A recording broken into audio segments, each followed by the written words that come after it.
So you're just out the clink, and what perchance might you do? Mend fences with the wife? See how the kids are doing? Or log into the gram and rage text the OnlyFans model whose distraction cost you the Ohio State game? To the leaders, the best, and the rest of us, you're listening to Can't Read, Can't Write.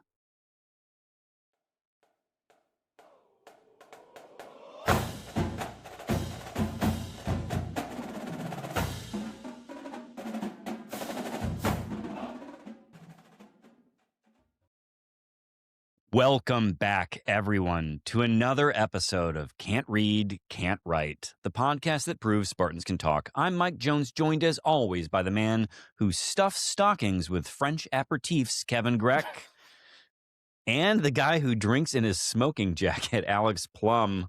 Gentlemen, how are we? We're looking very smug here today. And feeling it. Plum's got the smoking robe on. I'm apparently in my French aperitifs. This is actually from Right Brain. They claim that this beer is brewed with some kind of pig part to it as well. No. Delicious. It's working, whatever it is. Jonesy, how have you been smug this week? That's a great question. I We wish I had very something rarely better. get to ask that of ourselves. It's so true, yeah. I And think I don't know more smug than normal, just normal smugness, which is, pretty elevated smug. Yeah. Okay. Good. Well, we deserve it. We deserve something nice, so I'm happy about that. Well, as we'll talk about, the Blue Wall tried to take that away from us. And they almost succeeded. Though we may have done our own part in not us specifically, but as fans in adding bricks to that wall through this whole process, which we got to talk about when we get there in terms of amplifying the blue wall. But yeah, it's been a fun week. Yeah. And I've been told by multiple people that they expect this episode to be 4 hours long. So. Yeah. I have people out of state texting and saying, "Hey, remind me when that's going to drop."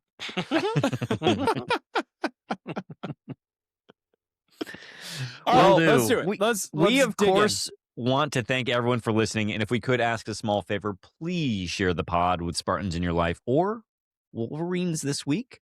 Rate, review, and subscribe wherever you get podcasts. Of course, you can follow us on Twitter and Instagram at Spartan_pod or on Blue Sky at SpartanPod. And if you felt so generous, if you wanted to give a holiday gift to us, please hop over to the YouTube and subscribe to the channel. That actually would really mean a lot to us. All right, gentlemen.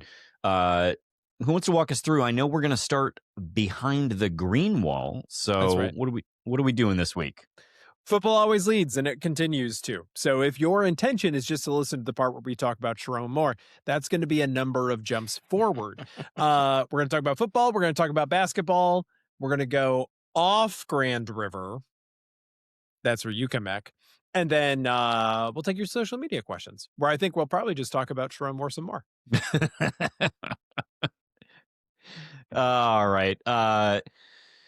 Let's dive in. Let's start with football. I think in the coming weeks we're going to be revisiting pretty regularly. But we did get some staff hires this week, and I forgot the most important one here. Let's start in maybe ascending order of importance. So Jacob Schmidt will be the new chief of staff to Pat Fitzgerald. He was, I said it right.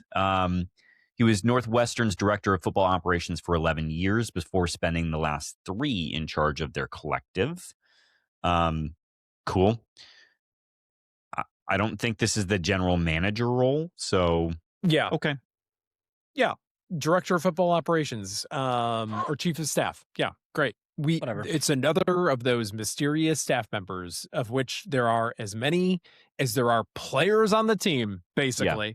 And I will say, go ahead, finish. Sorry. I was just going to say, first name, dude. That's nice. We appreciate that. Jacob. Well, I'm just saying, I know. not a female staff member. So probably no affairs will be happening in the future. I don't know.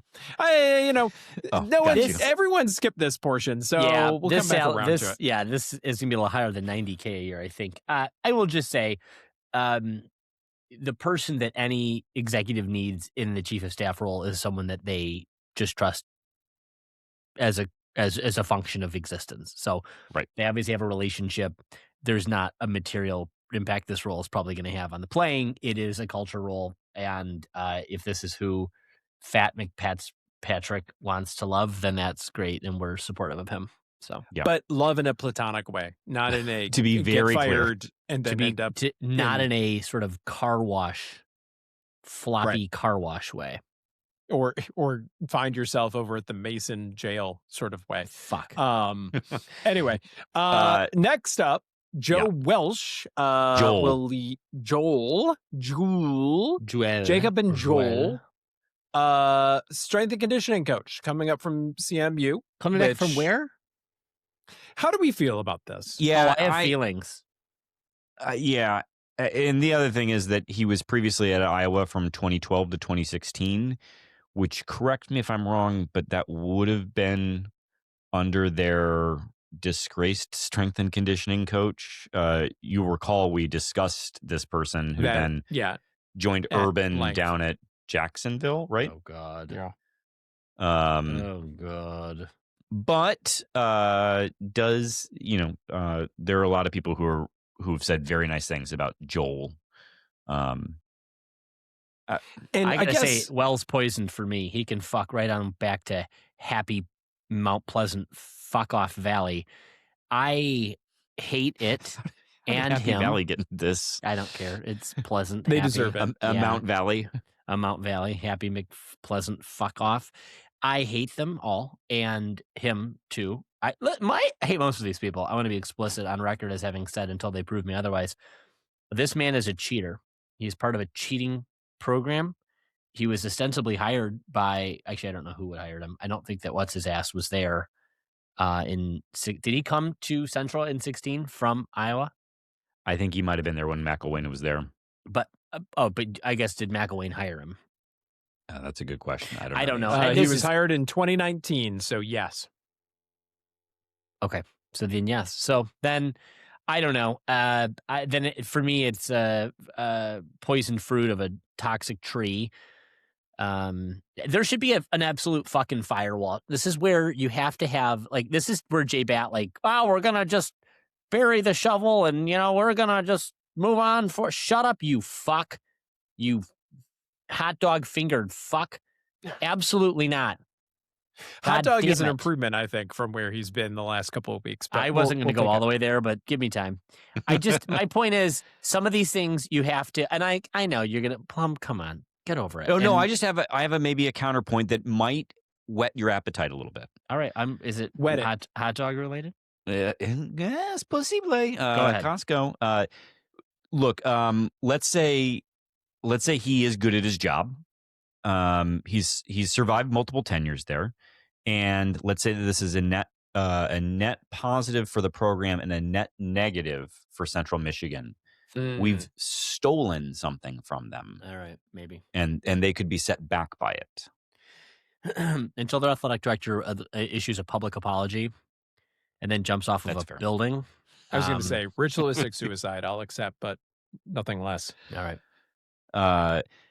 And then finally, I think the one that Bigley. Yeah, Bigley indeed. Max Bulla is coming back to Michigan State University after having been a GA under Saban and then being linebackers coach under Marcus Freeman at Notre Dame. He will be joining Michigan State as the linebackers coach and co-defensive coordinator, which the title makes sense as a needed to give him something to leave Notre Dame. I do think this is probably still Rossi's defense. Yeah. But this is a great chance we'd all root for Joe Rossi to be successful and get a head coaching job somewhere, right? This is a win-win. I think that's a open secret that Rossi's trying to get a head coaching job somewhere. So it makes sense that they're setting this up, that this, Bulla is the man in waiting. Yeah. If and We when it should comes want time. Joe Rossi to go get it. Like, Yeah. Oh, That I means- do very badly. but obviously you've seen a ton of former players rally around this hire. Notre Dame has had consistently good defenses, including at their linebacking core under Bulla. I think this is a good tie to a culture time when Michigan State was rolling. So Yeah.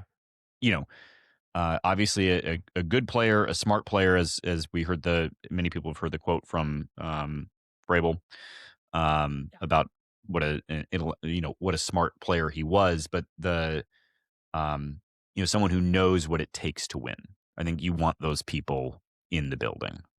And as I've seen on Twitter, will get out there with the pads himself and take one to the neck. Watch that like 2 or 3 times. So What is it? Third generation Spartan. That's the kind of like fucking blue blood, utterly corn fed fucking. That's what I want. That's what I want. and a commitment to facial hair, Plum. I think that's People also are saying. important in all of People, this. the 3 of us would all appreciate. Can Yeah. I just, and I'll leave it alone. I'm happy. I'm exceedingly happy. That is the kind of hire that Jonathan Smith was too fucking navel gazed to be able to see, find, or have the chutzpah. Now, it is true. We saw a huge jump in salary allocations for coaches, for staff, when Smith got hired compared to Tucker, and we're seeing it again. Yeah, Another $2 million. Another $2 million now. Another $2 million now that we've got fat, and I think it's great. I think it's just fantastic, fatastic, even patastic. Who cares? And so anyway, you have to invest. You've got to have skill, and I hope that he called Rossi into his office and he said, "Listen, you had a middling season, so you are a co. That's it." I'm taking some of your salary. I'm giving it to this corn-fed fella who we're bringing back up from West Lafayette, and you South Bend. South Bend, yeah, Purdue, fuck, from I South thought that Bend. was a joke that you were Who trying cares? to make. I was like, Well, let's go with it, and you can earn it. Okay, we put our quarterbacks through it. Now we're putting our defensive coordinators through it too. And this kid's hungry. Look at him; he hasn't eaten in a week. So anyway, we'll see. I think it's great. I think it's good for us. I have a feeling Max Bulla is eating with this new contract that he got. Co-DC title. I think he's going to get himself a nice little house here in East Lansing. He's doing quite well. That is the confusing part of this, is that Joe Rossi, we do know, is paid well. You can't double that up. Like, are we No. just going to not have an offensive coordinator? Well, we haven't had one for some number of seasons. This is That's true. true. Yeah. This So. is true.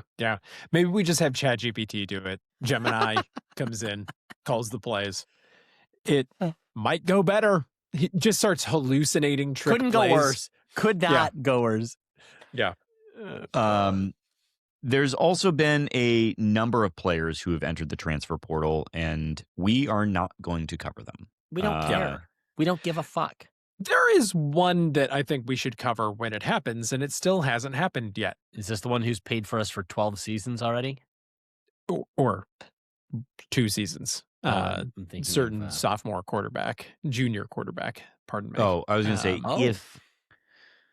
if a certain linebacker hits the portal, we might bring that up on the show. Well, I was thinking we were going to all doff our cap to Darius Snow. Or was that last week? Did you guys do that last week? We didn't. It showed up in Twitter questions, which is why I was not bringing it up. But we can right now, and we should. Maybe, Plum, we can reserve for Twitter questions maybe a new entry, possibly. I don't know. Okay. In who is a Spartan and who's not. Good. But what we do know is that Darius Snow has, I believe, earned 4 degrees from Michigan State University. Was recruited by Mark D'Antonio, played for Mel Tucker, played for Jonathan Smith. Is approximately 32 years old. So good luck, If Darius. I told you that he overlapped with Max Bulla, you'd have to think about it. You'd have to do the work and like the math and work it back. And Yeah. So look, I am this is one of the rare times that I will say I wish him well, very much so. Mhm. In life and professionalism, like, seems like a really smart kid. And I wouldn't be surprised if you told me he was leaving for a degree, like Go get that fifth one, bud. from a school that offers something Michigan State just doesn't offer. Yeah. Mhm. So anyway, but yeah, doff of the cap, if you will, as Plum Yeah. said. Okay, that was fun. Should we have a little bit of not fun for Should a we take bit? our medicine a little bit? And we can return to the fun? Michigan State travels to Happy Valley and ekes out a win against Penn State 76-72. And I don't remember what they were KenPom beforehand, but I don't think it's great. It was not right. high. It was not high. Yeah, they are 107 right now. Oof. So Should we do the positives first? There's one shining positive, and that is Jordan Scott played 17 minutes and was fantastic in those 17 minutes, and I continue to love everything about Jordan Scott. He even set up Divine Ugachukwu for a couple of plays that Ugachukwu capitalized on. I'm sure we'll talk about that at some point.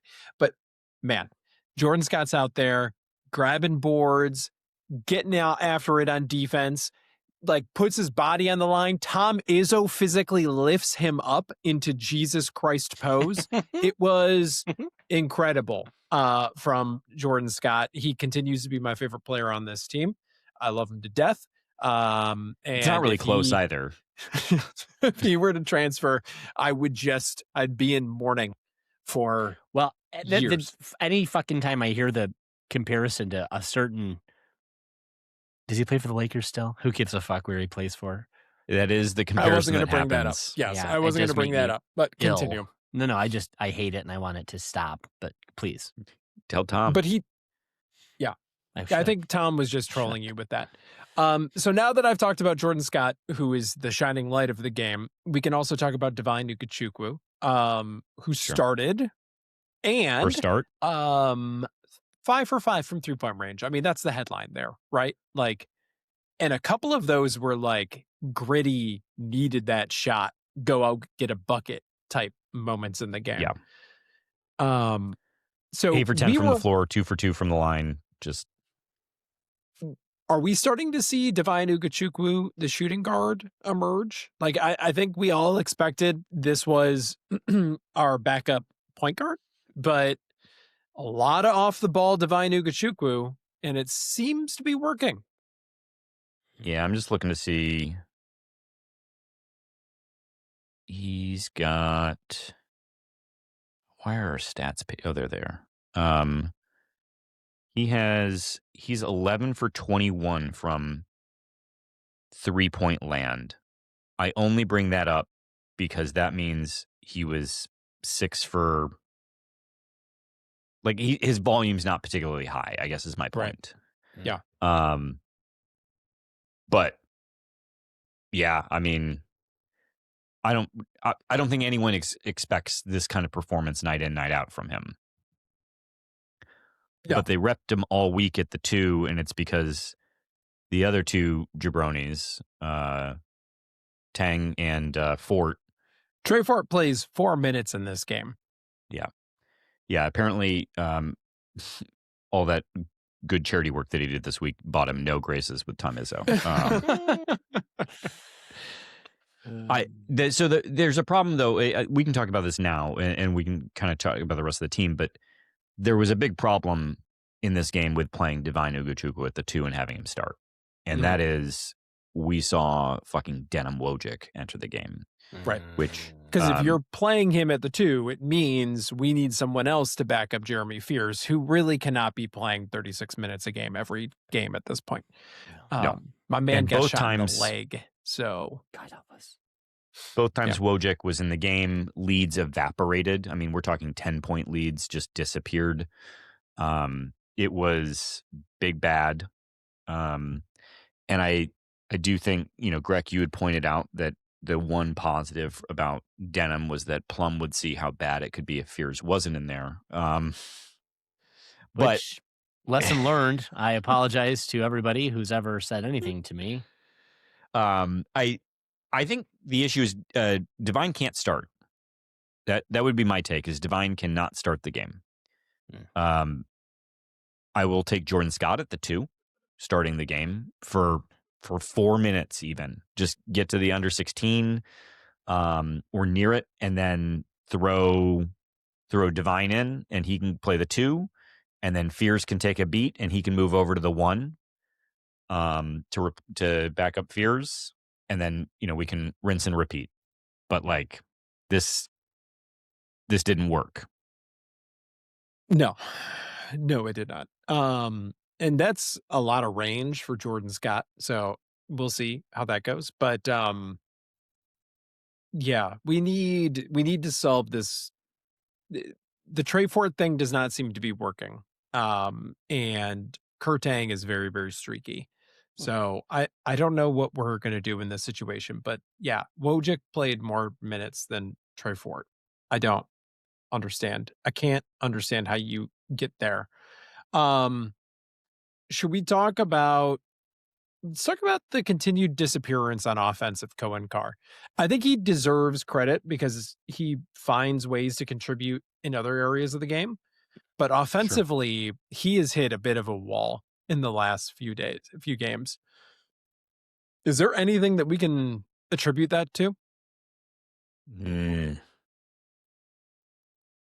No. I mean, it's not good. It's bad. Is it that he's been stuffed a couple times at the rim on Thunder dunks, and thus like he's having a crisis of faith in himself? I don't know what this is about. I did see he took 1 3 that was like the most arching 3 I've ever seen in my entire life. It like the parabola was like it was like the golden arch. Like it was wild. The ball was in the air for the entire shot clock. And Jeremy Fears' body language as that was happening, it's just like, oh my God. What? Just like so upset that was the shot that was taken, which I was a little bit like, Jeremy, are we in a position to be frustrated about other people's shots right now? I'm not sure that we are, but I don't know if there's like a confidence thing going on right now with Cohen Carr, or he's just really trying to push something that he's not. But like, I think the defense is still good for him. The rebounding was okay. I think he had 4 in this game, which is not like overwhelmingly good, but it's fine. You'd like to see 5 to 6 would be I think a good Cohen game. And then we can get to the bad. Coop. Yeah, thank you. I just typed it in the weeks after all of your NBA hype, you go 2 for 8 in mid-range 2s. Or 2 for 7 at the rim and 0 for 1 in the mid-range. Rough, bud. And I know that some of those are nifty little moves, but if you make the nifty move and then you don't make the basket, what are we nifty moving for? Yeah. It's a Jackson Kohler special. Mm-hmm.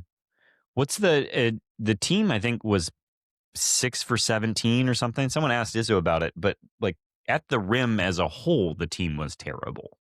11 for 23 is what I have here. And holy shit. 6 for 18 on layups in the 6 for 18 on layups, which gave Tom Izzo a chubby to that reporter, that whoever asked that question. And then Izzo's like, and what's your question about it? Great stat, by the way. And the guy is like, how do you do better? And Izzo's like, oh, that's a bad question.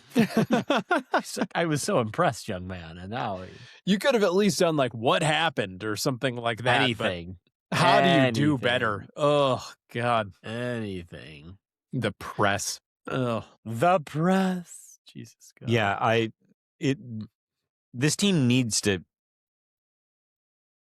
make these shots. Like I don't know how to. It seems obvious to say, but that is an unacceptable at the rim percentage for this team, and an even worse layup percentage. Yeah. Just not going to get it done. So on one hand, like, yes, thank you, Divine Ugachukwu, for hitting all those threes. On the other hand, we shouldn't have needed them. And that's the Right. frustrating thing. Yeah. The defense, I did have some qualms with the defense generally, but I will say we just held Penn State to their lowest scoring output of the season, tied with their loss to Indiana. So like, I guess there is that, but Yeah.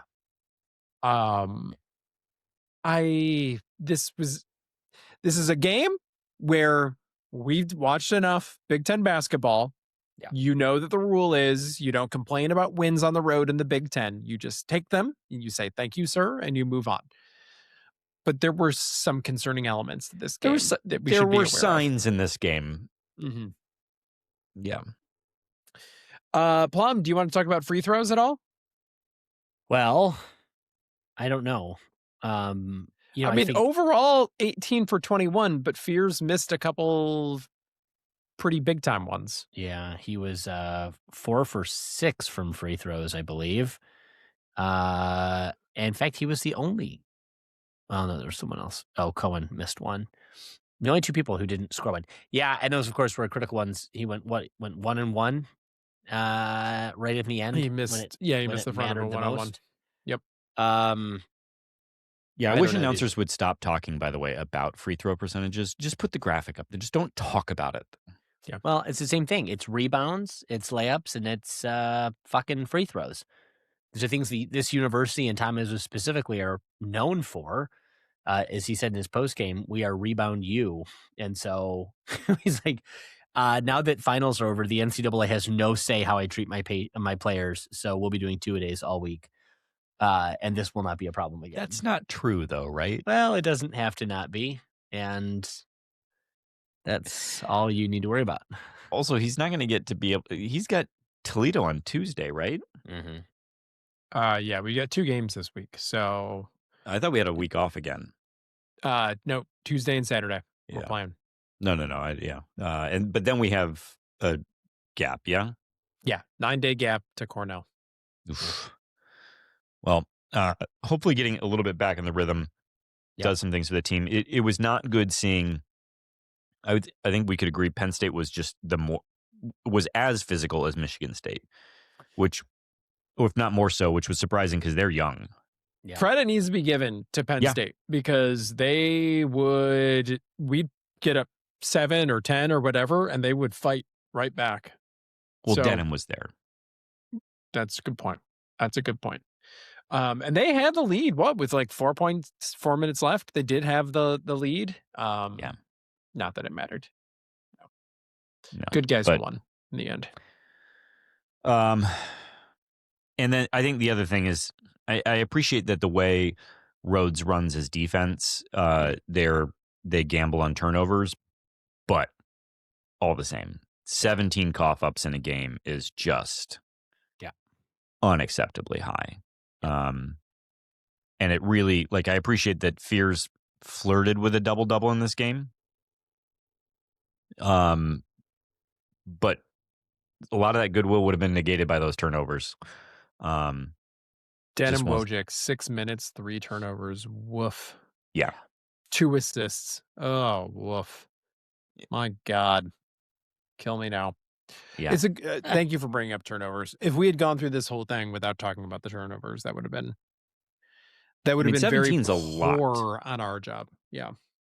Particularly for it didn't feel like the pace was all that harried in this game. So if it was kind of a frenetic pace to the whole thing, you might have seen that. The other thing is, I believe, did they have only 13 second chance points on 11 offensive rebounds? Going back to that at the rim stat, like, that's what you're missing is benefiting from those second chance points. I think, to Penn State's 10, just not what you want. And then I believe fast break, Penn State also beat us on those points as well. Yeah, 4 fast break points for Michigan State to 12 for the Nittany Lions. Like, this just was not a good game from Michigan State. So here's the plan. Here's what we do then. we take Jordan Scott and we clone him, and it's a whole team of Jordan Scotts. It's just 11 Jordan Scotts that we run out there on the court. And it's a perfect rotation of all Jordan Scotts all the time. Thank you. That's the new plan. Thank you. Thank you, please.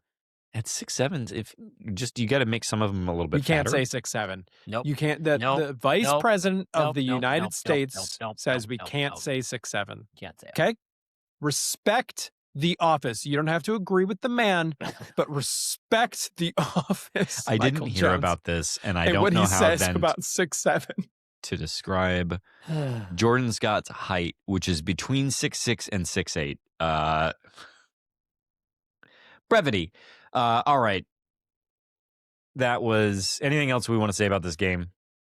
No, let's move on to the topic of the hour. All right. So So let's head off Grand River. wait, before we do that, hockey's waiting for the Great Lakes Invitational, so they're just kind of having a skate about. Okay, skate now you about. can go. Okay. Wednesday afternoon. And the reason I will remember this was Wednesday afternoon is because our dear friend Graham Couch recorded a podcast on Wednesday where his co-host made a joke about Sharon Moore being fired. And lo, a couple hours later, Sharon Moore, head coach of Michigan State, not Michigan State, of the University of Michigan, is fired. We find out because the University of Michigan released it via the press. It was due to an inappropriate relationship with a staffer. And this is by a statement. All of 4 to 5 sentences total. This statement. Yeah. Continue. That is very much in contrast to, say, when our institution fired their coach and got up and answered some questions about it. Mhm. But that's not the point. So that was all very funny and fun, and then it got dark fast. Because we found out that the police were looking for Sharon Moore, or rather, Saline police had arrested Sharon Moore, and then were transferring him over to Pittsfield Township. He was later booked into the Washtenaw County Jail, and then was arraigned yesterday. Sounds right. Friday. Yeah. Friday. Friday, yes, arraigned Friday and released on bail. To which then, as we talked about in the cold open, he immediately went and started DMing his favorite OnlyFans model that he'd been offering tickets to for varying acts of access. So anyway, is that the table? Anything else I missed? Well, that's all we're going to say on the matter, because we wouldn't want to be Michigan State fans that revel in this sort of thing. That would be the truly distasteful thing in all of this. The real awful thing in all of this would be if we reveled in this. So we will not be engaging in that behavior. Good. It's not going to happen. Because yes, that is the worst thing that could happen. Period. That anyone could do. Certainly not his conduct. And certainly not the 80th scandal that has plagued that athletic department. It would be reveling in smugness. It's the smugness. In fact, that would probably be the thing that we would have to tweet about the most. If we were, say, a columnist for the Detroit News and a radio personality, that would be the thing that we spend the most time talking about. It wouldn't be the actual subject. No. Yeah. Why would you do such a thing? There's a lot it's interesting because Sheehan tweeted out shortly thereafter something to the effect of, it's the blue wall is going to paint their Mona Lisa with this one. And lo, a few hours after we find out he's been arrested, the Detroit News posts an article that is, I don't want to say critical, because I don't know that that's totally fair, but investigates, interrogates very worthwhile questions about Pat Fitzgerald being hired at Michigan State University. The same questions that we talked about before he was formally hired. Yeah. Weird timing, Mm. to say the least. Mhm. Michigan has just fired their head football coach, and he's been arrested by the police. Weird time to post that one. Mhm.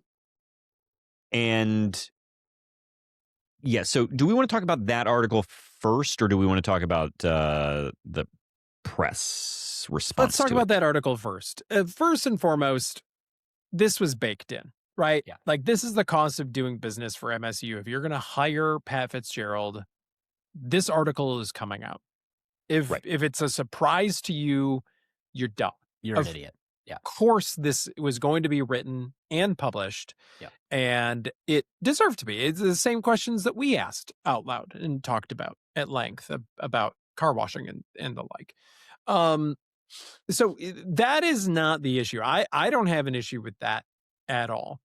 There are, and I think people on social media that have issues with this, very few of them, if any, have been about the author of this piece. I mean, you're a journalist, you have to write these types of things about them personally. I think, Jonesy, you have some critiques of how these types of articles are generally approached. And I think those are fair. But I don't think anyone's blaming the author of the piece for writing it. Correct? Just the concept of its existence and writing it. It's the timing, and to a lesser degree, the approach, the general approach, right? Yeah. This is a Michigan State alumna, by the way, who writes the article. I think you're right to say that this was baked in. This was going to get written. It should have been written anywhere, by the way. Well, and I think that if you're going to make this point later on, I think, Jonesy, but we amplified this. That's my point. This dropped at the best possible. The only better time this could have dropped would have been the day before the news dropped, or an hour before the news dropped that Sharon Moore had fully melted down. So the fact that it dropped when it dropped, we all should have had enough sense to shut the fuck up and let it just die on the vine, and let it die on it, because it would have all fully. I mean, the only people who would have been saying shit about it were Michigan people, and then self-evidently, they would have been saying. It would have just been clear what was happening. The dissembling, look over there. This is nothing to see here. So shame on us. And I think you had the most magnanimous view on it. I will say, I like to think that the article was not finished yet, and the people at the Detroit News were like, publish, fuck, publish. And it was rushed, but it doesn't really matter because at the end of the day, you said it well. It was baked in. So, yeah, that's it. Lee Streisand affected it a little bit. And if I were another member of the media that was giving criticism to MSU Twitter, that's probably where I would have started, was actually, idiots, this is maybe the best time something like this could have come out for you. But I think MSU Twitter's general point is all of this stuff is going on at U of M, and now is the time that you try to throw a green smoke bomb down and try to bring attention over here. I'm not sure that that's what happened, but that's the perception, and it's that perception because this has happened so many times over the years. Yeah. Jonesy, anything you want to say about the piece itself and how it was structured? I've been thinking about a lot about how to talk about this, and I don't know that I've come up with a good way, because I do think the piece needed to be written. Mm-hmm. I think it's a totally fair concept to write and interrogate whether Pat Fitzgerald should be coaching again, given what happened at Northwestern. And I think no matter where he was hired, that very same piece should have been written. It didn't matter where he was hired. This isn't unique to Michigan State. It's about people who had a culture that obviously was was not good, that led to a lot of people feeling like they were sexually assaulted, now coaching another D1 program. Like, I think that is a fair piece to write no matter the school. Yep. Yep. But I would then ask, if he got hired at Illinois or Minnesota,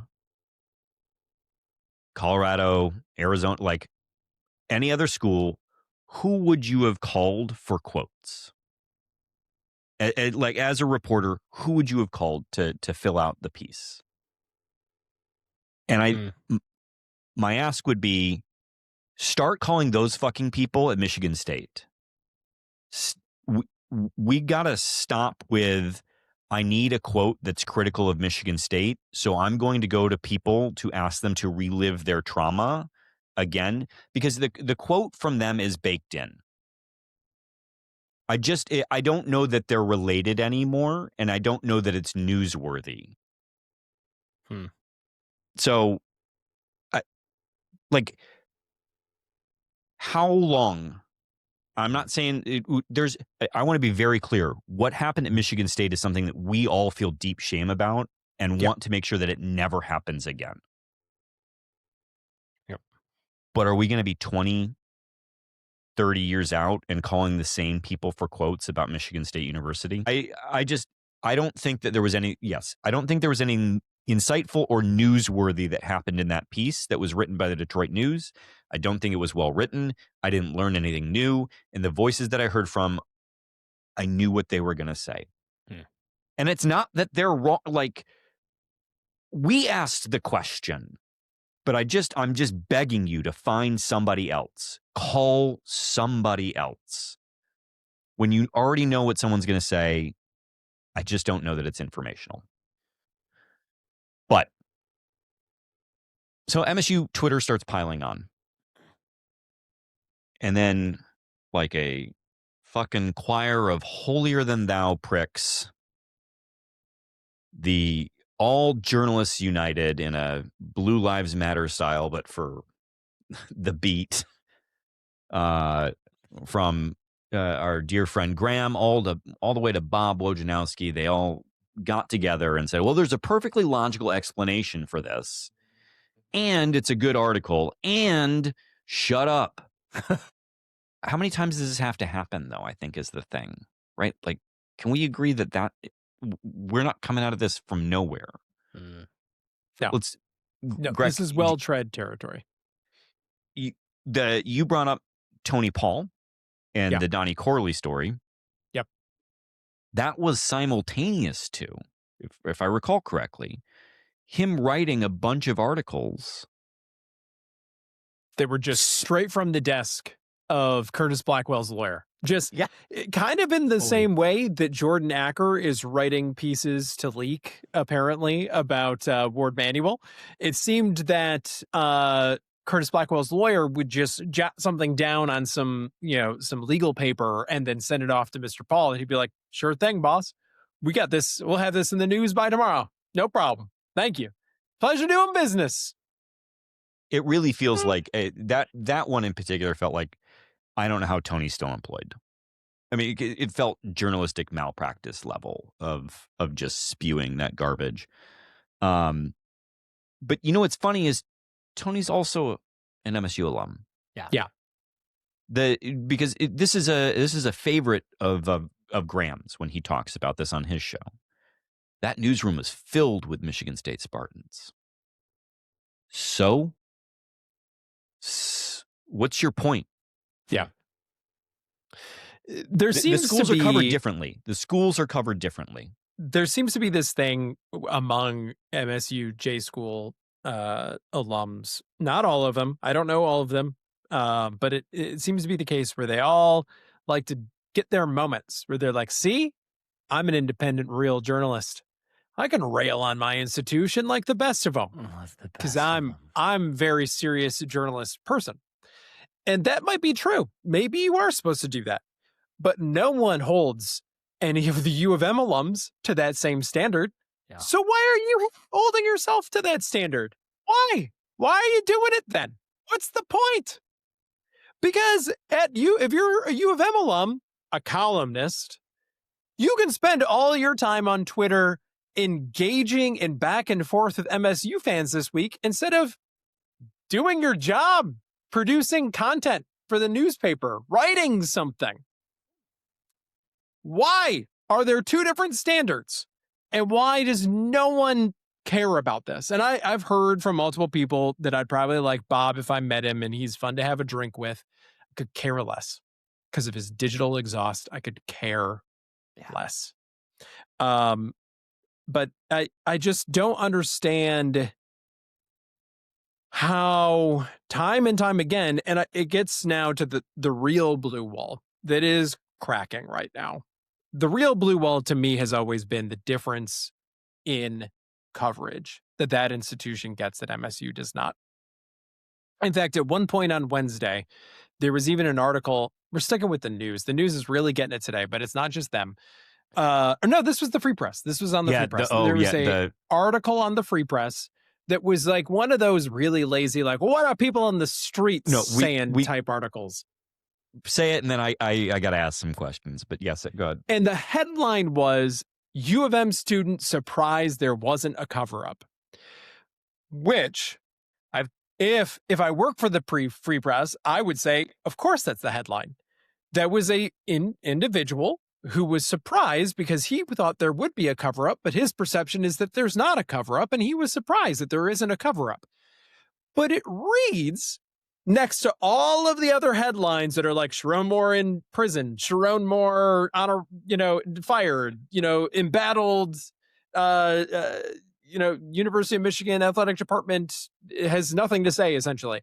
And then it says, U of M students surprised that there's not a cover-up, as if to say, literally, there is no cover-up, and a U of M student was surprised by that. And that was like, oh, look at how good U of M is. Oh, there's no cover-up. There appears to be a bit of a cover-up, or at least a very convenient, like, just looking that deep into this matter, unless we really want to.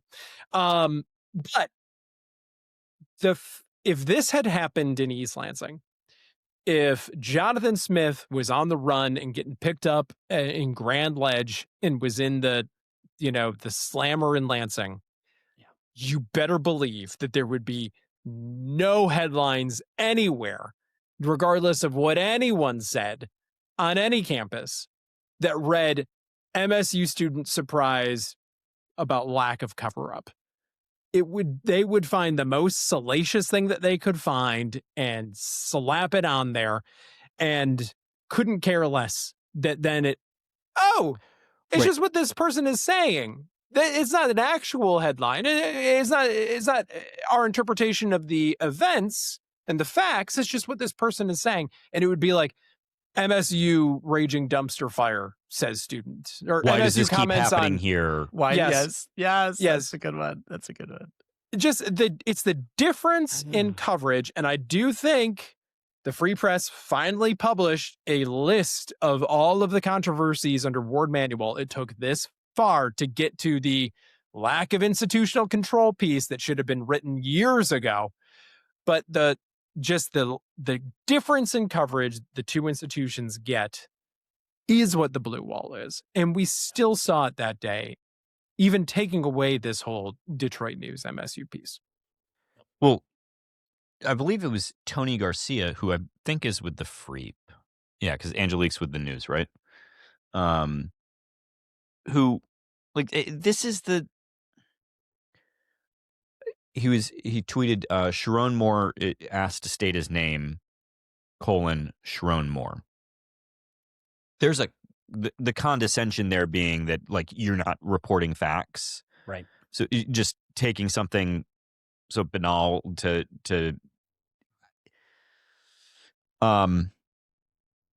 we also are seeing it hit the national stage. And that seems to be, I don't know that the local media is going to be able to continue to operate in the same way when Slate's run a piece, CNN ran a piece, CNN ran a like this athletic department is disgusting piece chronicling all the things that have happened under Ward Manuel. And I've got to say, as long as we're we're on that subject really quick, whenever they cover the Mel Pearson thing, they never cover it correctly. They I agree. always miss the critical detail that the report sat on his desk until it was FOIA'd, and then he had to kind of do something about it. That is one of the most important parts of that story, and it's never told. Continue. Yep. So, yeah, Slate, CNN, and they made the cold open of Saturday Night Live. So I didn't see that. Yeah, it was Trump reference to a Michigan coach as he was sort of sexually accosting whoever the Levitt character is. Oh God, it was a good little bit, but clever. But the point being, I guess one thing that we kind of glossed over, but this kind of ties back into, is we were talking about columnists, right? And we didn't even mention Mitch Albom's fucking hate crime of a column, but they have a diversity of thought problem, and I don't know that they can continue to have those voices in the room when you're starting to get pressure from national media. And what I mean by that is, I mean, we saw how it went when ESPN was showing up and hounding Tom Izzo in the middle of our university's greatest crisis, and moral failing, right? Like, I don't know that you can have a whole bunch of people there who aren't being critical of the university if the national media is starting to come in and ask questions. I just don't know how long you're going to be able to have those kind of voices on your editorial staff. Plum, you've been awfully silent. I don't know what else to say. I think that we have complained for years. This podcast, since its inception, have been quite clear that the existence of a blue wall is real. And despite Graham, I think, ably coming out in defense of the young woman who wrote the piece we've already discussed about Pat Fitzgerald, the rest of it notwithstanding, is just self-evidently what it is. Michigan fans have a problem. The University of Michigan, the athletic department, it all has a problem. It is a corrupt, toxic, utterly broken, potentially irredeemably broken culture and environment. Obsessed with itself and its own navel gazing, obsessed with what it thinks it is. This idea of a Michigan man, the leaders and the best. I mean, it's this storied tradition that is hollow. It is a tree infested with termites. It is ready to collapse from the inside, and in fact has been collapsing. They sacrificed their soul. It was a deal with the devil to win the national championship that they did win after cheating, uncovered, utterly undiscussed, unremarkable. We joke about these things. We say if Obama did a fraction of the shit that Trump does, Congress would have immolated itself. We would have had World War VII. I mean, and so we giggle about it because it's true. It's objectively true that this guy gets a pass. But Michigan is the same. It is the exact same, and it is because they don't buy newspapers anymore. But the people who buy the news, the people who buy the freight, theoretically, are people who are Michigan people who never went to fucking Michigan. It's like my dad, and I love my father, and he sees through a lot of the bullshit. But there's so many people who are in the same position, which is you didn't go to school there. You're not an alumnus of there. These aren't your people. You're not them. They aren't you, and you aren't who you think you are. You aren't who you want to be. Yeah. And that deep dissonance has got to be so, I don't know, unmooring that these people can't see reality. And as a function of this, the rest of us fall into the upside down, where we exist having to put up with what is obscenely, blatantly, offensively, absolutely tone deaf, utterly unself-aware, And the people who say, "Oh, but Bob Wojnarowski, great to get a fuck all the way off." I want to see Bob chew the glass and choke to death on it in front of me, because he is an unrepentant imbecile. He is a shill for the people at the University of Michigan who would die in their own self-indulgence rather than face the reality. 7 arrests associated with this program, and 4 more who can't be anywhere near football. 11 failures of the sport associated just with Jim Harbaugh. And this doesn't include any of the other scandals and maladies associated under Ward Manuel. I'm just saying, show me in the last 10 or 20 years a football program as morally or ethically bereft as the University of Michigan's, and I will sign my house over to you. Well, And don't quite do that.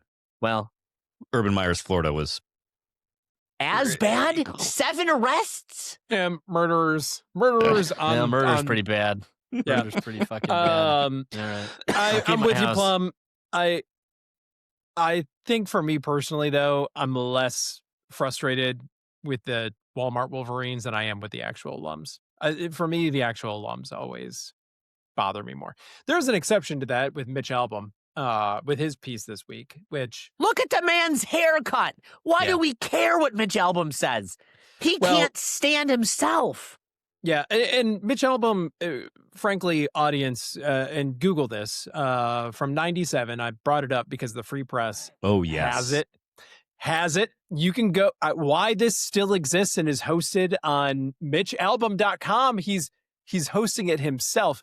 He wrote a piece in the Free Press from 97 about meeting Sergei Fedorov at Wimbledon, and Anna Kournikova was there.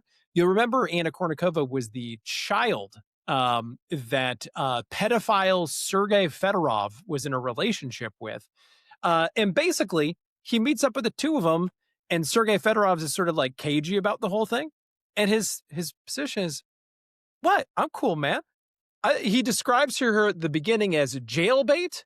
And from nicknames come from Kournikova's age, which is 16, and her sex appeal, which is about 25 on a scale of 10. Shit. Yeah. So Mitch has no credibility. He's hosting this piece, and I bring it up because it, please. Just it's still up.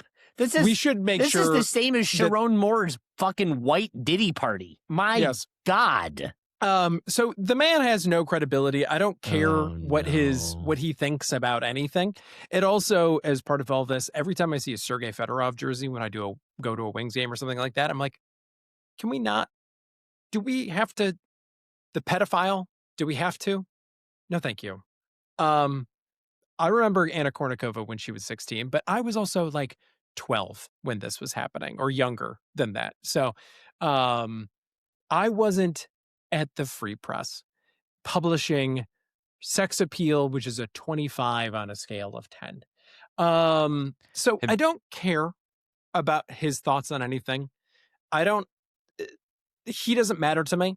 But the institution, and I think this is a great point by you, Plum, cares so much more about its reputation, its perceived reputation, and its mythology about itself, that it couldn't even enjoy that much when it did get its giant asterisk national championship.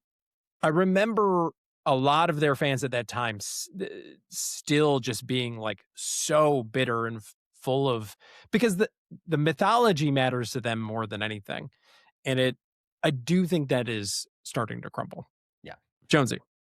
Yet you kept saying pedophile, and it reminded me I'm pissed I don't remember the name of the stand-up, but technically that's not pedophilia. And he went on to say that what it actually is called, and then he said there's this other layer before you get to pedophile that's like a little bit younger. It's like the problem is that you can't tell that to anyone without sounding like a pedophile. You think? Technically, it's not pedophilia, but anyway, speaking of which, though, the other piece in all of this that's worth mentioning is Justin Spiro, who Yeah. you have to give credit where credit is due, And we haven't always done that with him.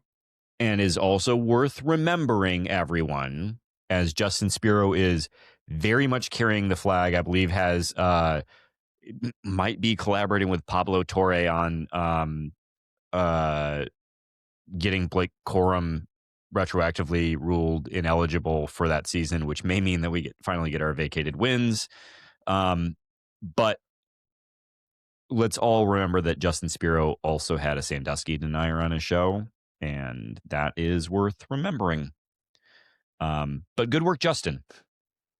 Had it for a while. Sounds like he had sources as well. That's the Acker? That's what people Yeah, are I saying. was just going to say, is Jordan Acker one of them? Because he can't help his fucking self. The number of Jordan Acker's text messages that I read on Twitter this week, I was most surprised. Alarming. It felt very much like our institution was at play here. Oh, I don't know that our board is in the habit of actively writing press releases trying to make the athletic director look bad. But I'm super curious if any of these didn't get released via FOIA that should have been released. I do also just want to say there's a piece of the whole story that I'm deeply interested in finding out the answer to, which is that the way it's been reported is that this, the relationship between Sharon and his executive assistant was investigated earlier in the year, and both parties denied involvement. Mm-hmm. And apparently the University of Michigan said, oh, okay, well, if you both say it's not happening, then great. I can just picture them like shutting the book and be like, oh, okay, well, that's lunch then. Nothing to see here. I've also seen that Jenner Block is being described as a white shoe firm, whatever. But yeah, alarming that a law firm was also like, cool, we're done here. But I think I'm very curious what changed. Just want to know what happened and why it happened. And I don't know that we'll ever get an answer. And I also want to be very clear in saying that despite my interest in finding out what changed, there's a reason you're not allowed to have a relationship with a subordinate. Well, to that point, and correct me if I'm wrong, but I believe what changed is it sounds like he started stalking her and she got concerned. So she went to the university and recanted her previous statements. And you know, the first time she did that, I'm sure Ward was like, nah. You said no. You said no. Get out of the office. You said no. I'm sorry. I heard the first thing. I can only hear the first thing. That's the rule. If you said it one time, then that's the truth. Get out. Mm-hmm. That sounds right. I think actually maybe he would have asked for it in writing and for it to be delivered via book rate via UPS, but you had to go please go to California and then have it delivered in the slowest way possible. It'll get put in the mail. I'll open the mail eventually. Oh, God. Anyway, we'll wait till it gets FOIA'd, and then we'll do something about it after it's sat on my desk for 3 or 4 months. Yeah, I think to put a bow on all of this, though, I think Michigan State fans, we all have a very good reason for feeling the way that we feel. Also, we all need to do a better job of recognizing the moment we're in, and sometimes don't complain about things. You're just amplifying the wrong message. But also to the journalists, and maybe the one who might be listening to this, you guys got to get over yourselves. It's a very valid reason, and sticking up for folks is not helping the situation. I don't know. I think it was a funny week I'll say that. Especially Mitch Albom, who really wanted to meet a 16-year-old Anna Kournikova in Paris and write about That's it. who you're Like, standing up for. really wanted to so badly. It just seeps off the page, his interest in her. Do you think Mitch knows Jeff? The New York financier? All the new pictures this week. We got to go recheck them to see if Mitch was in the background. He has an island. Who? With the island? With the island? No, I'm gonna call. Now, I'll admit, I'm gonna call I haven't Jelaine. talked to him since the pandemic. We'll make it there's easy. one way. I'm there's just one way gonna call we can do Jelaine. We'll just call Jelaine. Just call Jelaine. It is, listeners, one of the all-time best bits. If you're not familiar, Jim Downey being on the Conan Needs a Friend podcast, the beginning of it. So good. It's particularly genius because he clearly goes in with the bit going in one direction and then it pivots to a much better direction. And it's just like two masters at work. Watch it. I saw, it's going to piss me off. I can't remember the actor. It was someone who was, it was after Conan's dad died. You're talking about the Bateman Will Arnett thing? Yes. The Bateman did it thing? Yeah. Yeah. And then he's like, Bateman's asking for your sister's address. Make it look like a robbery. Yeah. Yeah. It's good comedy. Yeah. Also, listeners, listen to that other much better podcast, but won't be talking about this subject and won't be glib about U of M, which is the worst thing that a Spartan fan could do. Utterly unforgivable. Right, Mitch? Right, Mitch? That's the worst thing that anyone could do. All right. We're going to play Toledo and Oakland this week in basketball. I'm going to use Command F to find out what they're both ranked in KenPom. And that's Toledo is 160 in KenPom, 88th in offense, and 288 in defense. You'd hope to run up that score. And Oakland's Oakland, 149. And has been playing better. 77th in offense and 290 in adjusted defense. And that'll be at LCA. So if you're Detroit, get out, go watch the game. Support the boys. Yep. Is there anyone on this podcast that'll be out in Detroit watching the boys down at the LCA? No, unless they're playing in India. We'll watch them play in India from India. Oh, so just because I know I wouldn't hear about this during the middle of the week, probably until like Saturday night, does that mean you're not going to be around for next Sunday's podcast? I actually may be. I land at I think 6:30. Maybe. I land at 6:30 on Sunday. That's a no. That's a no. He will not. It's unlikely I will have seen the Oakland or Toledo games from Delhi. I'm just going to pencil you in as I'll send it to the chat, and if you show up, you show up. That's good. All right, that's great. Let's do some social media questions, shall we? What could go wrong? All right. First up, Mike Jones, who we owe having some drinks to. I think we need to hit the box again for a numbered beverage. But Mike Jones asks, anyone else see the starting lineup yesterday and think, what the fuck are we doing here, Tom? No? Just me? All right. Yeah, because it didn't have Jordan Scott. That's the biggest issue. What are we doing? I'm confused by this headline, Kevin. You just sent it to the chat, and I am confused. Well, that's the Mitch Albom. Yeah, no, but denials royal. Yeah, it'll all make perfect sense when you read it later today. On the grammar is wrong on it. Anyway, next up for Mike Jones, do we finally hear the truth about Max now that he's returned? Yeah, they're licking their chops here at the Green Wall to ask him about the Rose Bowl, aren't they? Yeah, well, honestly, he should have just put a statement out. He should just put a statement out. That would be the smart thing to do. Just do it now and then not have to answer the question later on. For those who may not know, Max Bullough, incredible linebacker for Michigan State University, did not play in that 2013 season's Rose Bowl because he didn't. There were rumors. We don't traffic in them. We don't do it. Nope. We don't do it. But there are rumors, and I'm sure you can find them on the Reddit Cedar message board. Just cached. Or maybe Mitch Albom will host them for us. Next up, Jason Fry. As a recovering lawyer, does Jonesy think Washtenaw County prosecutor Eli Savitt will be Ellie, pardon me, not Eli, Ellie Savitt will be unbiased in his prosecution of Sherrone Moore? Or will he get the Smith treatment? That's Mozzie Smith. Mm-hmm.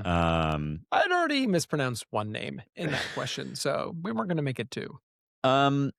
So the charges were a little surprising from the Washtenaw County's prosecutor's office. It's restorative justice, Michael. It's restorative justice. Right. And that's what we really felt during a tunnel brawl, considering that someone broke in with an intent to commit a felony. That was surprising. And particularly, I appreciate that Ellie's pitched himself as this super liberal dude. But generally speaking, prosecutors' offices at the local level overcharge as a matter of, yes. Yeah, it encourages plea deals, and also you get something called I don't think anyone cares, but the lesser included offense, which means that if you prove some of the elements but not all of them, and the ones you did prove are part of a lesser crime, you get it anyway. So it was a little surprising that they didn't charge probably what they could have. I'm also confused because he said we didn't have some things beyond a reasonable doubt, or we didn't think we could prove them beyond a reasonable doubt. And to the best of my knowledge, the evidence in this case is that he broke in, and then she said what happened there, and he might say something different, but that's the evidence that's available. So I don't know what you mean you couldn't have proved it beyond a reasonable doubt. Like, there are two people in the room, whatever. But you know what? Honestly, his life's over. Like, we don't need to be running up the tab on charges. It was surprising, though. We haven't talked about this. Like, truly, his career is over. Like, Mel Tucker, I know there's been a lot of like Mel Tucker speed run, losing the bag jokes over the years. Mel Tucker can go to get an NFL job whenever he wants. He might not be a coordinator or something that he wants to be, but he can go be a position coach tomorrow in the NFL. Mr. Moore, it looks bleak for the rest of your life, sir. It does not look good. No, very, very, very bad. You know, and I think the only thing that seemed to be missing from the charge sheet here to me was the violence. I mean, he did pick up knives. Now, butter knives. Allegedly. They did appear to be butter knives. So I don't know how much danger anyone was in, but I'm not sure that it matters. And I also don't know that if you made a stabbing motion with a butter knife as a man of his you size pick up and any implement strength and make a threat with it, was it there's the threat generally a towards charge himself, associated though? with it. The threat was to himself, not to her. Allegedly, I don't think she knew that, and I think that's the whole point. You know. Okay. Yeah. No, also, important for our Michigan contingent of listeners to remember, Ellie's they only running listen for when state bad things happen to us. attorney general. So do keep that in mind. Maybe participate in your Democratic primary this year. You have a voice. Next up from the stupidest Shardy, Fitz has added multiple people with Northwestern ties already. Should this be concerning? It's not surprising. I know that's not what you asked, but I mean, this is one of the things we were concerned about this. Like, is he going to, who are his guys? And he brandished on that ESPN podcast. He brandished that list of people that he wanted to hire. We'll see. His two biggest hires so far, defensive coordinator and co-defensive coordinators. Neither one is from his orbit. So we'll see who he picks up for an offensive coordinator. And then that is like we should all be watching with bated breath for that one. Yeah. Next up from Tigers fan 63, a Plum. Should I feel dirty for liking some of the work done by a certain basement dwelling podcast host who shares a name with a former VP this week? Oh, golly. That's good. But no, It's a good you know, first name. yeah, I think it is. That's right. Stop clocks right twice a day. So don't feel too bad about it. It's okay to agree where you agree. It's part of what builds unanimity, bipartisanship, you know, fellowship in these divided times. Is that wrong? Also, do you think the Free Press finally posted their article outlining all of the transgressions in the U of M athletic department after they saw his tweet get cited so many times by national media? And the Free Press was like, well, we can't let this go. Like, we got to give him something. You can't just. We could get a lot of clicks with this and a lot of references. They would rather cite us than him. Right. If they have us, they're going to cite us. We're part of the AP. Mm-hmm. For now. Next up from Tigers fan 63, will we finally learn why Max missed the Rose Bowl? Kind of covered this, but no. Yeah. I'm going to bet no. And finally from Tiger fan 63, can we petition Weird Al to write a My Sharona parody called By Sharon? I like that. That's good. Next up, The Search is the solution to the justice system's disproportionate targeting of black men to simply just be a Michigan man, Alex Plum. Oh, God. In Washtenaw County. So I think that matters. It is the only thing that matters. But Next up, Spartan 18770. How many coaches will string Michigan along just to get a generational wealth contract from their present employer, Kevin Greck? Seems to be happening already. If you're not following along on U of M Twitter, they were quite convinced they were getting Dilly out of Arizona State. He seems to be getting the bag. So they're on to the next one. Apparently, Kalen DeBoer has already said no. I don't know how much of this is true. I don't know how much of this is cope. I don't know what it is. But Graham, we have been really hard on all journalists this episode. And Graham does a great job to remind everyone that agents think a certain way about programs. And U of M does not look good right now as a program. If you care about keeping your job as a football coach, interim president, very embattled AD, with a member of the board actively trying to get him fired over the last several years. And if you don't think agents are aware of that, you're dead wrong. They know that. It doesn't look good for a job that you want to take. Now, in fairness to U of M, their other sports are kind of rolling, and because they aren't held accountable, they can kind of just continue to do that.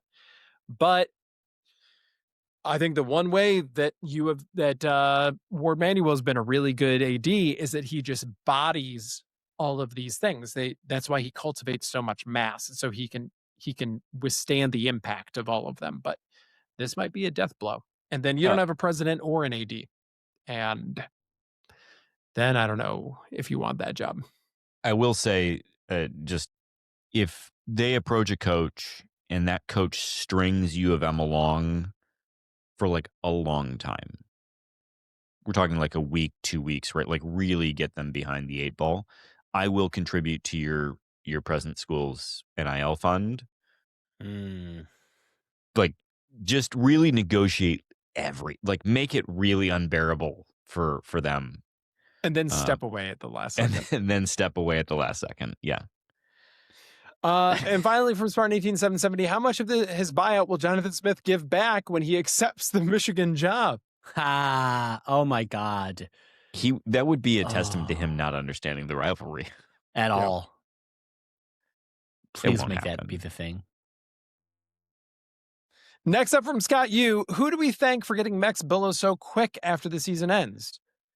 D'Antonio, who got them snubbed from the playoffs and was his number one reference. The Giants and Marcus Freeman, as he was the number one target for them. The Notre Dame players quitting on bowl season, or Coach Fitz.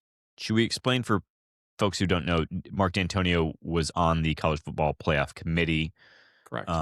Who both got it right and also did a terrible job at the same time. Yeah, of getting there. Yeah. But I think I'm going to give credit to D'Antonio.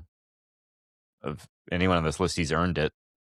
It does help that they're not playing anymore. And so you can get him pretty easily when Notre Dame decides they're not gonna play. They're gonna go home. Yeah. He's not coaching at that point. Next up from Beth, Plum from Beth. Are we on board with Darius Snow, or any player for that matter, getting a 7th year of eligibility? No, Beth, it's unreasonable. It's offensive to the senses. It's noxious to our sense of equity, justice, and all that is equitable in the world. I like Darius Snow. I think he was a serviceable player. I think he stuck with this program longer than anyone ever should have as a player. I believe, and I will just put it out there, I think he is a Spartan, even if he goes into the portal, even if he goes and plays for the University of Southern North Dakota at Hoople. I don't care. You can't play this many years, injured or not, or whatever the fuck, and not get to be called a Spartan. So happy for him, but 7 years of eligibility is insane. You know, this is the challenge in the world today. Life is unfair. It is desperately unfair sometimes. It is unfair to Sharon Moore. It was unfair and let me finish that thought, in the way that like Jim Harbaugh, like any of these coaches, with the size of the contracts that they get, that he was good at a sport and that somehow entitles him to wealth beyond fathom is, to my mind, someone's going to say this is political. I don't, fuck off. It's unfair. It's unreasonably unfair. The fact that he pissed it away because he can't control his dick, deeply, deeply unfair to everyone who would kill for that kind of life. So 7 years of eligibility, I don't know. You got injured, life's unfair. You fucked up a couple of things, life's unfair. 7 years of eligibility. Shut up. Stop it. You have so many degrees from the university. Graduate. Move on. You're not playing in the NFL. Let it go. You'll do better than Enterprise, but you have to do something with your life. And I wish more people would just get that through their heads. This world is, what does it mean? Brutish and short? Is that nasty? Nasty, brutish, and short. Is that Hobbesian? And or is that Nicholas Hume? And I think, the latter, I think. And so I think, the Scottish philosopher Hume, I think. Makes sense. The accept it. We have to Hobbes. accept. Oh, it was Hobbes. I was right Thomas the first Hobbes. time. All right, very good. Well done, me. Anyway, sorry. My point just is just accept it, that life is what it is, and it's not always fair, and it is largely awful, and we make it good.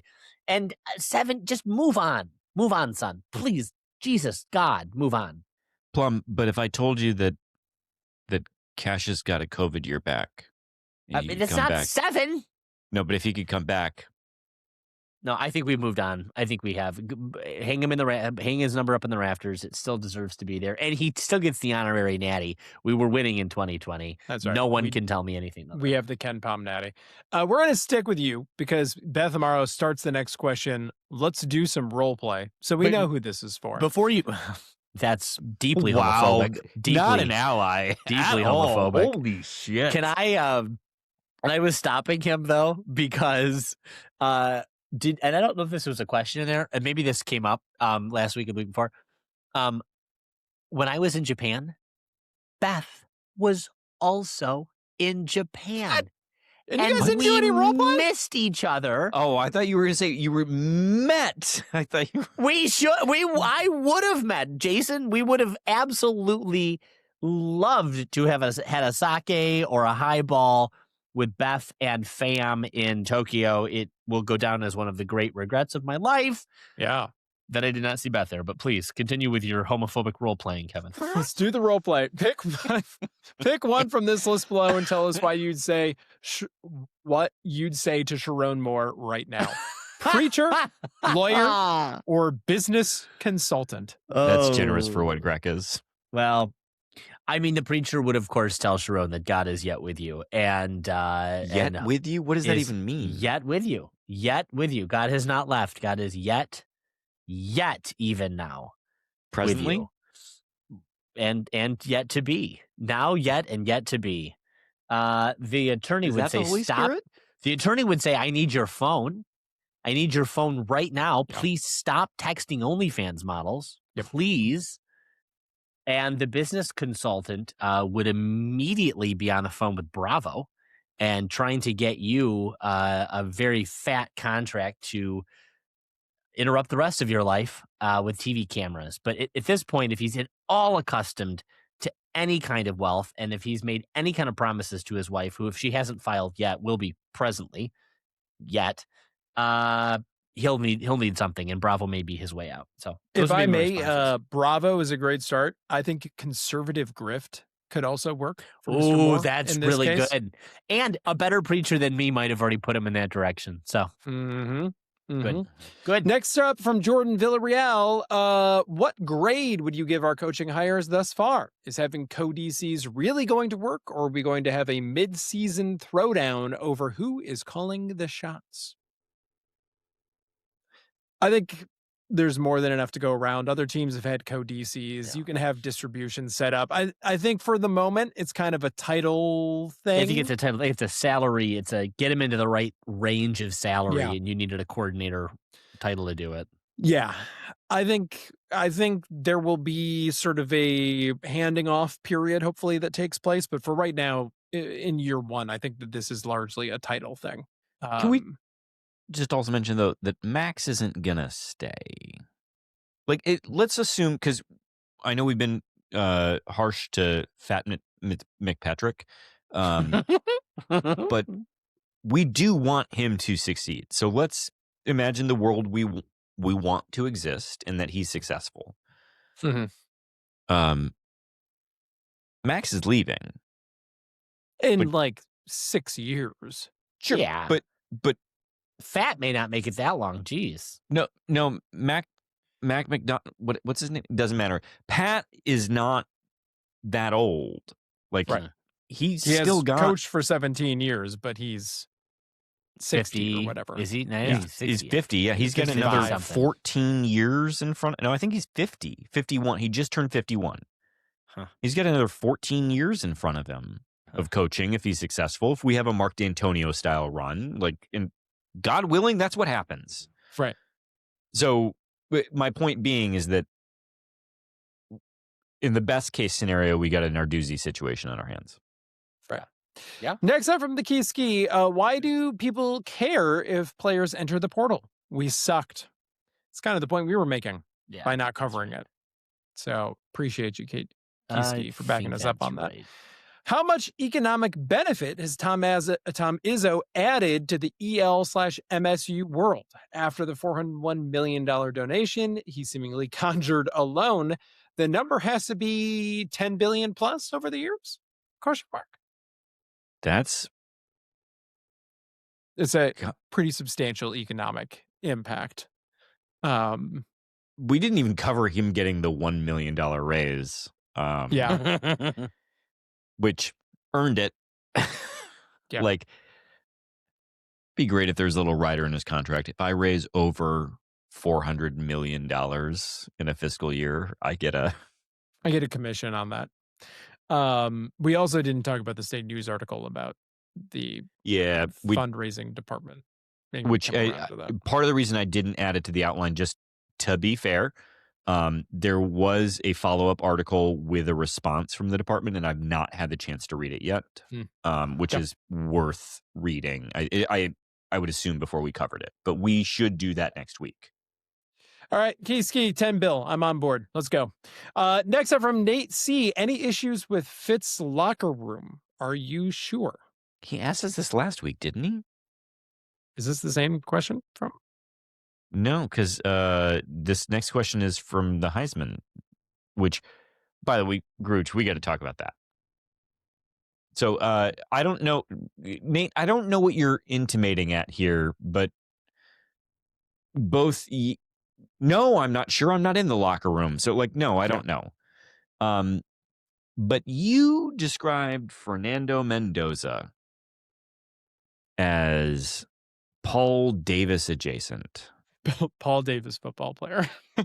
And I think you hate Cubans. Oh, is this? He was rehearsed. I believe he said at one point in time, I'm crying, even though he was not in that moment crying. That was gets to my Paul Davis point. But there was more charisma. You could see Paul Davis processing as he talked. Fernando Mendoza is maybe many things, but I don't know that he's quite Paul Davis. There was a deadness to Paul Davis that allowed him to be 93% from the line. It's because nothing was happening up here.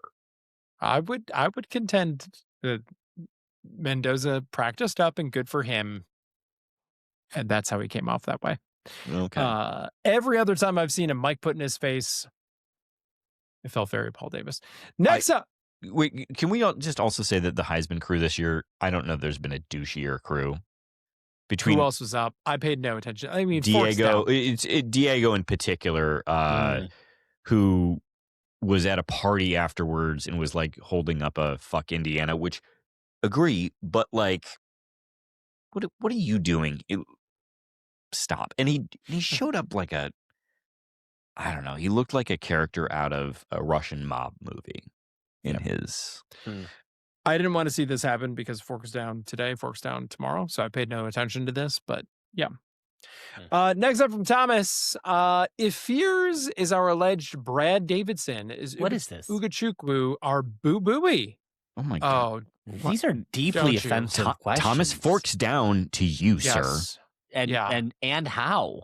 Very forks in your eye. Put this evil on us, No. Thomas. What are you doing?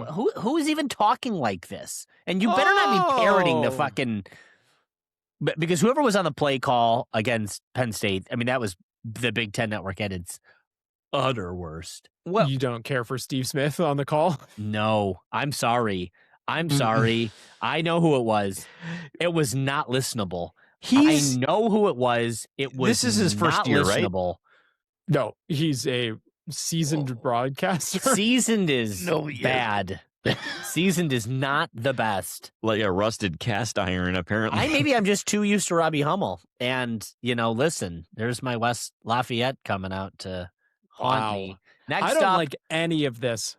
Next up from Thomas, and you're getting a Thomas now because of that question. The Great Lakes has rabid fans doxing coaches into winning a natty, programs making a fuss about being in a popular bowl, and in-state rivals trading insane coach departures back and forth. Is college football's core moving north? They just care. It's just different in the north, right, Thomas? It just matters more. It matters more. There is something in the water. Something is going on. Our football coaches are too horny, unbelievably horny. I do want to make this point. I'd made this on a text message, and we haven't talked about it yet. But one of the comments, and I think I saw this first when the news immediately broke about Moore, and they went to, of course, who of all people, Dave Portnoy, fucking throw up. It goes to we didn't talk about Adam Schefter either. Lazily going to go get a quote. Yes, and continue. he's like, well, I got out of the shower and 9-3. This program, we're not a 9-3 program. And then that just begotten just more and more parroted. Just now that's all anyone can say is, well, I mean, obviously now that we know what it was, but for a moment in time before it was utterly clear, as folks refused to acknowledge what Spiro had, this idea that he was fired because they were only a 9-3 program. And I just want to say that that's insane. That if there are really fans out there who can get themselves so convinced that their coach deserves to be fired because 9-3 is not acceptable. This is just more proof that the sport is just gone. It's gone, and people's sense is gone, and people's inability to be fully on terra firma, touch grass, fucking people. And I'm not saying that just someone who's looking at 3-9 or whatever the fuck we were this season, 4-8, that 9-3, 8-4 even is fine. The law of averages, you cannot win every single year. And if the expectation, whatever your program is that high, you are destined to misery. So fuck off. I guess that's what you want. But this is insane to me. And I just needed to say that because and I want to win the national championship. I expect that we are competitive for that. But I think you could be competitive for national championships, even at 9-3. I don't think those two things don't go together. I mean, at a certain point, obviously you're not winning at 9-3, but I'm just saying, like, that can't be like, oh yeah, you're fired now with that. That's insane.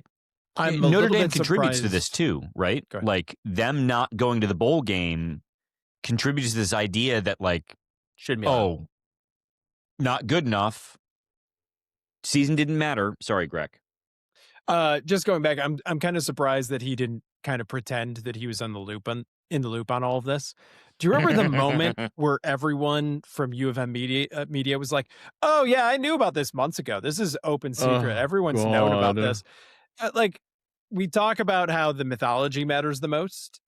They were all willing for their own personal clout to kind of throw all of that under the bus for a second, just be like, "Oh yeah, I had this. Oh, we all had it. Oh, everyone knew. Everyone knew. We just weren't doing anything about it." And actually, everyone did know this was the subject of internet rumor for a really long time, like months ago and then weeks ago again. And it kept bubbling up. So if that's what qualifies as everyone knew, then yes, indeed, everyone did know. But internet message board stuff bubbles up all the time. We choose not to bring it here because of our standards. I gymmed the camera for you not on YouTube. But I did think that was very funny. The percentage of U of M media that was like, I got to get my clout out of this. Did I break it? No. Did I have anything to do with this? No. But don't worry. I knew about it. I knew. We all knew. I do think Dave Portnoy is an interesting guy just because as a shortman, make peace with yourself, my God. Or my guy, like my God too. Why not? Like, you're short. It's fine. The number of pictures with him on his tippy toes or the one of him on a box, just be you. Like, I can't. It just speaks to not loving yourself, and that. Well, if you're him, what is there to love? Next up from Beppe Plum, and I'm not even talking about the short stuff, but still. Next up from Beppe, am I the only one that did research on the models? More was messaging, just to make sure they were real people, like on Yahoo People Search. Don't tell my mom. Unfortunately, one of them, I believe, has made it to. Yeah, I saw one interview take place today, I believe, with a at least quasi-legitimate news outlet. Maybe the New York Post, which is why I say quasi. Quasi's doing a lot of heavy lifting there. Next up from Beppe, U of M coaching committee should hire, and then we have a list. Bo Ryan, Mike Hart Jr., I'm assuming he's tiny. Horst, Cam Newton. Cam Newton on TV is wild, by the way. No. The U of M dude and his O-line protector. We're talking now about who was their kicker. Taylor. Yeah, and Taylor Lewan. I'm sorry. Did you happen to see or hear the clip of the Drive with Jack? He had Rainier Saban on. I did see that. Okay. To the point about how we don't traffic in rumor, I wasn't going to bring it up here. No, I just want to bring it up from from Jack. History seems to be repeating itself. But also Jack. You just can't read your text messages. Yeah. Like, yeah. All right, sorry. So Beppe continues, Satan, Max Christie, long hair U of M blonde prick. I don't know who that is. Take your pick. Did I miss anyone? You I missed A lot. MF and Kelly. Yes. Who's your pick for them, by the way? Or maybe R. Kelly also. I do think Brian Kelly is who they should hire. God. I mean, that's also covered under number 7, Satan. This is just a match made in Hades, those two programs. No, Awful. great. Good question. Next up, Mamopouleaf. More lists. A lot of lists in this episode. One list within Mamopouleaf. Question number 1. Which one of these might be history's greatest example of a political fall from grace, or do you have one of your own? A. Benedict Arnold. B. Napoleon. C. Christopher Columbus.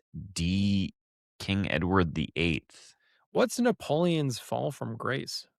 Dying, I think. Yeah, like I guess he ended up on that island. But like like in the scope of these things, Benedict Arnold and then Napoleon, and then I mean the only one. And I know OLCC is not a good guy by any means, but like I don't know what you mean. Well, this he had his own day for a really long time. In some corners, he still does. I mean, isn't Benedict Arnold the only one that really faced any consequences in real time?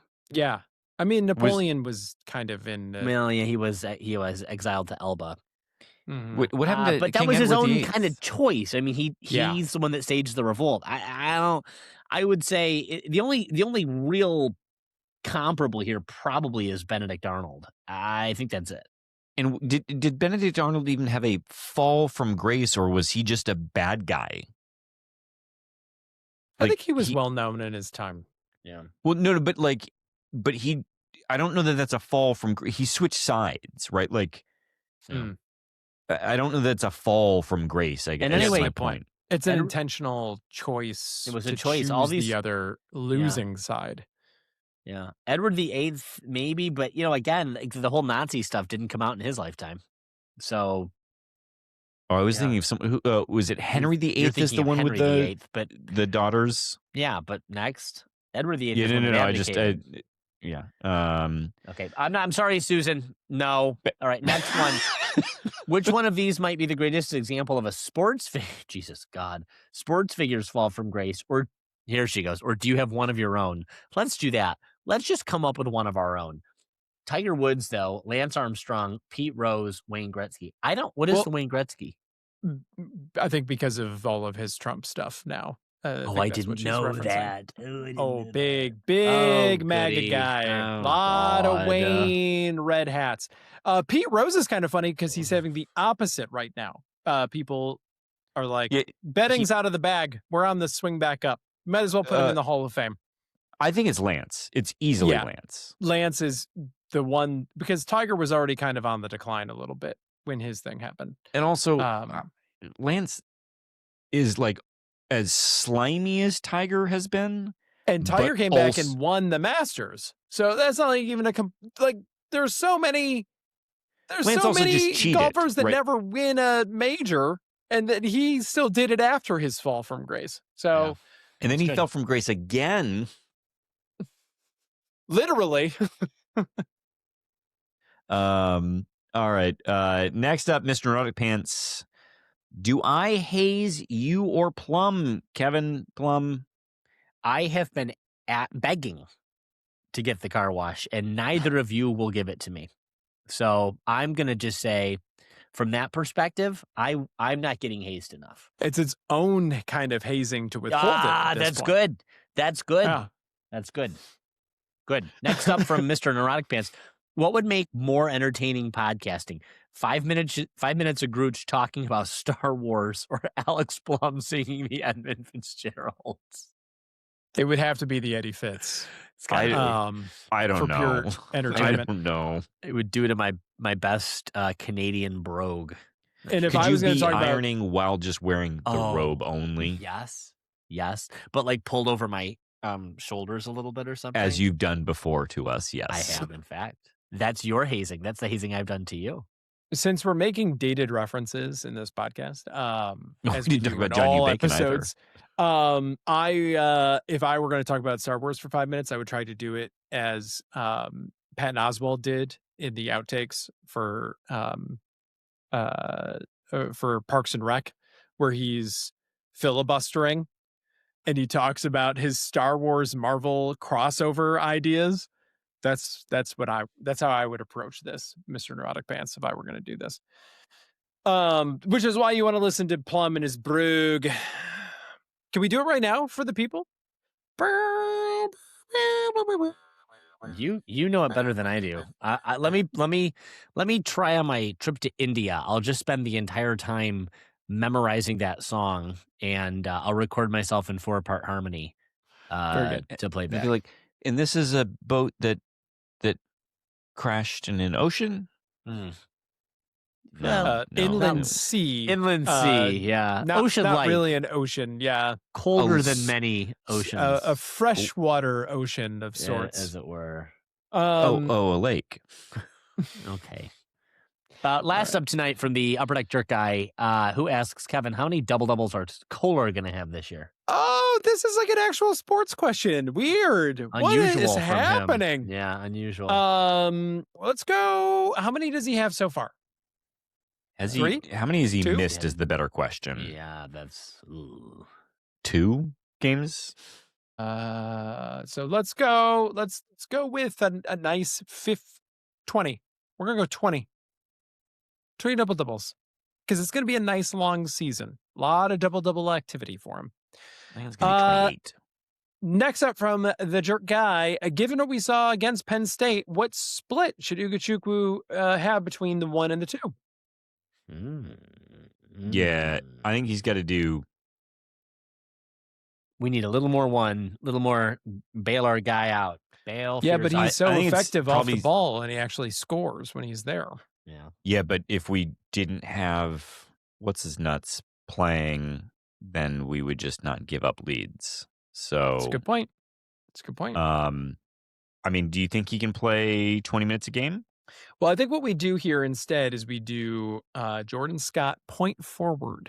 Yes. Yes. Don't hate it. And finally, from the Upper Deck Jerk Guy, what did you get me for Christmas? Another year of free entertainment. Are we on contract for a whole other year? No Did you takesy see this? backsies. No Oh, takesy yeah. backsies. You in particular are buckled up for every week for the next year. Every single week. Grooch can't miss any next year. 0 excuses. Play like a champ. That's great. That's great. All right, gentlemen. It's been an interesting week, a fun week. And we'll have a lot to talk about next week. Until then, a very resounding go green. Go ahead. Bye.